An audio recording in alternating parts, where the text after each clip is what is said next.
Well, one of the major stakeholders in the developments in Syria is, of course, neighboring Lebanon. The Lebanese army said Sunday that it is reinforcing its presence on the Syrian border, all while attempting to distance itself from the repercussions of this rebel offensive.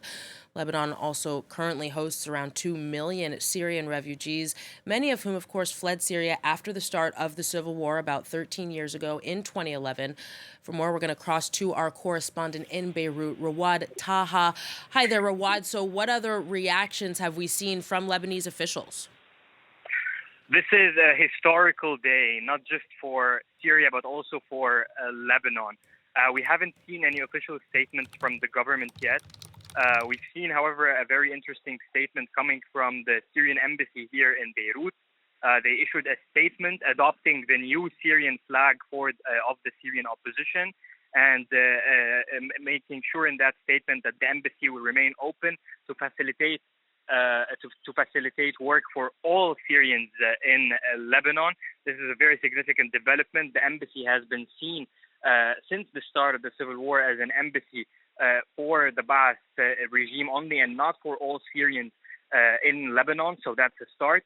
When it comes to reactions from Lebanese politicians, and in particular those who were affected by the Ba'ath regime, especially opposition parties here in Lebanon, we're seeing celebrations across different areas in Lebanon by the Lebanese forces, by the Progressive Socialist Party, by the Lebanese Kata'ib. So most of the opposition parties here in Lebanon today are celebrating this historic day as well.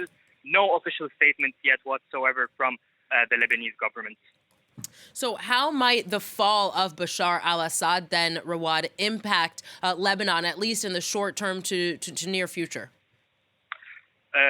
This is a very significant development, as I mentioned. So just to give our viewers and some context, the Syrian army entered Lebanon in this after the start of the Lebanese civil war in the 1970s. That is when a Syrian hegemony over Lebanon started. The Syrian army stayed in Lebanon since the 1970s till the year of 2005, after the Lebanese revolted against the Syrian presence and occupation in Lebanon. Syria left in 2005, but yet its hegemony through its allies, in particular Hezbollah, was maintained since 2005 and up until this day. Now we're seeing Hezbollah withdrawing all its forces and troops back from Syria at a time when Hezbollah suffered major blows over the past year in the war against with Israel.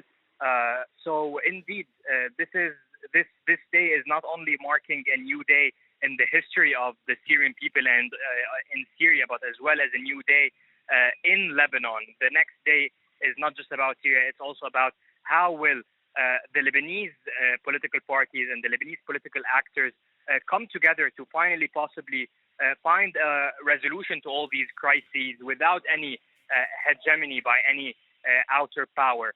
This is possibly a very optimistic view, but this is what really most of the Lebanese are wishing for on this day. A major blow then to Hezbollah means, of course, a major blow to its main backer, Iran, and its ally, Russia, as well. Rawad Taha in Beirut, thank you very much.